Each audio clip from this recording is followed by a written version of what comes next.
अस्सलामुअलैकुम, मैं हूं सरफराज शेख। अभी हमारी मौजूदगी जाले विधानसभा के जाले विधानसभा में है, जाले में है और हमारे साथ MIM के दो बड़े चेहरे हैं। एक तरफ फैसल लमानी साहब, दूसरी तरफ वकार सिद्दीकी साहब, जो इससे पहले लोकसभा के प्रत्याशी भी रहे हैं। तो सबसे पहले आपका स्वागत है हमारे चैनल सरफराज शेख। शुक्रिया। अच्छा, ये बताइए कि आज आपने स्थापना दिवस मनाया है MIM पार्टी का, तो जाले विधानसभा की जनता को क्या पैगाम दीजिएगा, क्या मैसेज दीजिएगा? सबसे पहले तो कल रमज़ानुल मुबारक का महीना शुरू हो रहा है, उनके तमाम लोगों को, जाले विधानसभा क्षेत्र के तमाम लोगों को मुबारकबाद देते हैं। दूसरी मुबारकबाद आज देते हैं 1 मार्च का, जो आज हमारी पार्टी का 67वां जन्म ये स्थापना दिवस है, उसकी बधाई और मुबारकबाद देते हैं।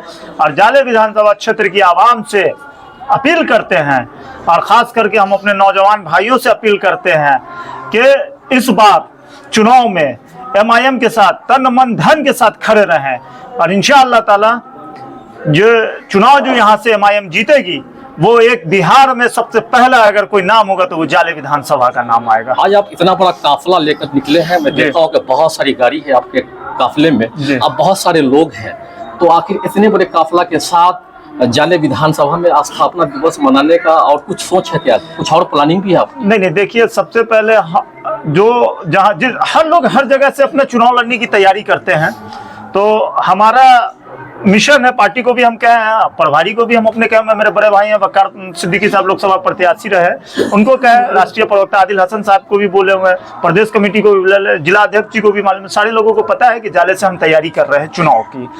तो अल्हम्दुलिल्लाह जब हम चले तो जितने विधानसभा क्षेत्र के हमारे भाई हैं, या हमसे मोहब्बत करने वाले लोग हैं, या पार्टी से मोहब्बत करने वाले लोग हैं, सब लोग धीरे धीरे करते हुए एक बड़ा काफिला के तरफ से हो गया, जबकि हमकी कोई इसकी तैयारी नहीं थी। सुबह में जब हम घर पे निकले तो हम आना था हमको जाले में प्रोग्राम करने, जब हम जाले में आ रहे हैं तो देख रहे हैं कि पूरी गाड़ी का काफिला लगा हुआ है। तो हम उसके बाद सलामत है, वो हमको कहें कि भाईजान आगे देखिए, गाड़ी के पीछे जो है पूरा देखिए किस हिसाब से आपका प्रोग्राम कर रहे हैं रियाज भाई हैं और जितने भी हैं सब नौजवान। जब हम देख रहे हैं तो हमें लगा कि तो एक बड़ा रैली प्रोग्राम कर दिया। तो उनके सबके लिए, जितने नौजवान भाई हैं यहाँ पे, सबके लिए दिल से मुबारकबाद देते हैं। कितना बड़ा प्रोग्राम है और ये मोहब्बत है, और इंशाअल्लाह ताला ये मोहब्बत हमेशा कायम रहनी चाहिए। और हम हमेशा अपने भाइयों के साथ, नौजवानों भाइयों के साथ, जाले विधानसभा क्षेत्र क्यूटी विधानसभा क्षेत्र के साथ, ग्रामीण के साथ हमेशा कदम से कदम मिला के अपने नौजवान भाई के साथ रहेंगे। रात के 12 बजे भी अगर जरूरत पड़ेगा, कोई आवे या ना आवे, मगर फैसल उसके पीछे जरूर खड़ा रहेगा। देखिए, आप भी एक युवा है, और जो हमारे जाले विधानसभा की जो युवा है या बूढ़े हैं, उन लोगों के अंदर आपके लिए बहुत ही जोश और जज्बा है। क्या आपका राजनीतिक जो करियर है वो पहले से है क्या? क्योंकि आप बहुत कम दिनों में लोगों के बीच एक अपना बहुत अच्छा मुकाम बनाए हैं, लोगों के अंदर जज्बा है आपके लिए। देखिए, सबसे पहले होता है क्या है कि राजनीति में अगर हमें पैसे कमाने का कोई शौक नहीं है, ठीक है, अल्हम्दुलिल्लाह अल्लाह ने हमें उस लायक बनाए हैं, अल्लाह का शुक्र है कि हमें पैसे की कोई लालच नहीं है। हम ये चाहते हैं कि अगर ये जो मेरी ज़िंदगी, अल्लाह ने जो मुझे ज़िंदगी दी है, वो ज़िंदगी हम अपने लोगों पे कुर्बान कर दें, और अपने समाज, अपने क्षेत्रवासियों, अपने ग्रामीण वासियों, अपने विधानसभा क्षेत्र के वासियों के लिए कुछ करें जो एक मिसाल बने। और वो कोई भी हो, उनसे मेरी बड़ी उम्मीद है, और हमको उनसे उम्मीद है। ये उम्मीद पैसे और लेन देन की उम्मीद नहीं है। हम उनके दुख सुख में खड़े हैं, वो मेरे दुख सुख में खड़े हैं। यही तो नेता की पहचान होती है। आपके पास लोग कब आते हैं?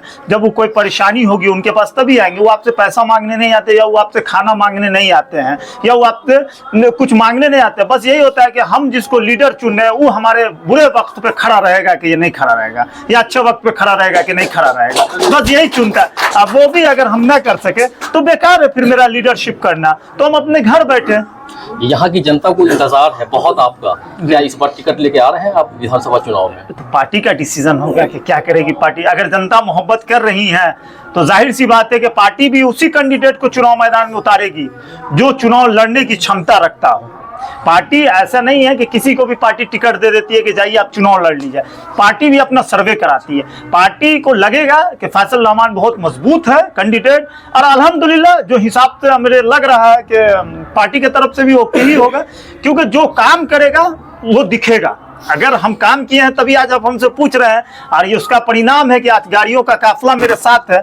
तो जाहिर सी बात है कि आज हम कुछ तो किए होंगे, तभी तो आज इतने नौजवान भाई आज मेरे साथ खड़े हुए हैं। तो समझिए कि ये तो स्थापना दिवस पे ये हाल है। अगर हम किसी दिन इंतजाम कर दे के रोड शो करेंगे तो मैं आपसे वादा करता हूं कि 5000 नौजवान जाले की सरजमी पे जो मेरे सपोर्ट में खड़े रहेंगे, 5000 नौजवान। जब जिस दिन बोलिए हम प्रोग्राम कर दे, सिर्फ हमें 5 घंटे का समय दीजिए। तो ये हकीकत है कि जो आज का इनका काफिला था वो बहुत ही मतलब बड़ा काफिला था। लोग आम तौर पे चुनाव के वक्त भी इतना बड़ा काफिला नहीं निकालते हैं जितना बड़ा काफिला आज था। तो आपका बहुत बहुत शुक्रिया हमारे साथ बात करने के लिए। शुक्रिया आपका। सबसे पहले आपका स्वागत है हमारे चैनल सरफराज शेख में। बहुत शुक्रिया आपका। अच्छा, ये बताइए कि आज आपने जो स्थापना दिवस मनाया है, ये कौन सा स्थापना दिवस है? देखिए, आज 67वां स्थापना दिवस हम जाले में मना रहे हैं। सबसे पहले हम शुक्रिया अदा करते हैं अपने फ़ख्र मिल्लत मरहूम अब्दुल वाहिद ओवैसी साहब का, सालार मिल्लत मरहूम सलाहुद्दीन ओवैसी साहब का, राष्ट्रीय अध्यक्ष असदुद्दीन ओवैसी साहब, अकबर ओवैसी साहब का, जो लोगों की दूरअंदेशी थी, सोच थी। आज से 67 साल पहले जो वो सोचे थे, जिस ख्वाब को लेकर वो चले थे, अल्हम्दुलिल्लाह वो आज हैदराबाद से बिहार के जाले तक पहुंच गया है। बड़ी खुशी की बात है। और ख़ास तौर पर हम शुक्रिया अदा करते हैं अपने बिहार प्रदेश अध्यक्ष अख्तरुल ईमान साहब का, जनरल सेक्रेटरी इंजीनियर आफ्ताब साहब का, राष्ट्रीय प्रवक्ता आदिल हसन साहब का, कि वो लोग पार्टी को बिहार से यहाँ तक लाएं। इतनी मेहनत की है कि सीमांचल के बाद आज मिथिलांचल में, पूरे बिहार में पार्टी जो है काम कर रही है। जहाँ जहाँ ज़रूरत पड़ती है गरीबों की, मजलूमों की, उसकी आवाज़ बनते हैं। इस बात की खुशी है। आप लोकसभा चुनाव में इससे पहले प्रत्याशी रह चुके हैं, आपको तो बहुत बड़ा एक्सपीरियंस है। तो आप किस तरह से गाइड कीजिएगा फैसल हमानी भाई को? देखिए, सही बात है कि हम चुनाव लड़े हैं। चुनाव लड़ने के बाद अलग एक्सपीरियंस रहता है। तो हम लोगों की पार्टी का ये निर्देश है और हमारा भी अपना सलाह है कि जिस विधानसभा में हमको जहाँ चुनाव लड़ना है, जिसको हमको लड़ना हो, फैसल भाई को लड़ना हो, जलाल भाई को, सलामत A to Z किसी भी हमारे पार्टी के कार्यकर्ता को, तो वो जिस विधानसभा से लड़ना चाहते हैं, सबसे पहले वहाँ अपना पार्टी का 5 से 10 हज़ार मिनिमम सदस्य बनाए। पार्टी का जो संगठन है उसको मजबूत करे, लोगों के, आवामों के बीच में रहे, लोगों के दर्द को समझे, जहाँ ज़रूरत पड़ी वहाँ आप खड़े रहें। जाहिर सी बात है कि हम लोग, हमारी पार्टी में लोग इतने मजबूत नहीं है कि आपको हम पैसा से खरीदेंगे, लेकिन आपके जब दुख में, दर्द में 12 बजे रात में याद कीजिए, दिन के 2 बजे याद कीजिए, हमारे लोग आपके बीच खड़े रहेंगे। और इंशाल्लाह यही हम अपेक्षा करते हैं अपने पार्टी के लोगों से कि वो हमेशा लोगों के साथ बने रहेंगे। देखिए, हर पार्टी का चुनाव लड़ने का एक अपना अलग अलग मुद्दा होता है। आपका क्या मुद्दा है? हमारा मुद्दा ही मुद्दा है, कोई एक दो हो तब ना बताएं। कुछ बताइए, एक दो। हमारे साथ शिक्षा से लेकर, स्वास्थ्य से लेकर, सड़क से लेकर, हर जगह हम लोगों के साथ नाइंसाफ़ी हुई है। आप सच्चर कमेटी की रिपोर्ट देख लीजिए, रंगनाथ मिश्रा कमेटी की रिपोर्ट देख लीजिए। मुसलमान आज हिंदुस्तान में सबसे पिछले पायदान पे, दलित से पीछे आप है, पढ़ने से, नौकरी से लेकर हर चीज़ में। तो जाहिर सी बात है, लोग कहते हैं मुसलमानों की आवाज़ आप सिर्फ उठाते हैं। ये बात गलत है। मुसलमानों की आवाज़ हम ज़्यादा उठाते हैं। अगर मान लीजिए एक बाप के पास 4 औलाद है, अगर कोई उसमें से एक विकलांग है, तो जाहिर सी बात है बाप उस विकलांग बेटा पर ज़्यादा शफकत का हाथ रखता है, इसलिए कि वो कमजोर है। तो मुसलमान अभी कमजोर है, इसलिए उसकी आवाज ज्यादा उठाते। लेकिन दलित, हिंदू, ब्राह्मण जो भी हो, अगर आप पिछड़ा कोई भी हो, किसी के साथ नाइंसाफी होगा तो उसके साथ हिमायत मजबूती के साथ खड़ी रहेगी। आपका बहुत बहुत शुक्रिया हमारे साथ बात करने।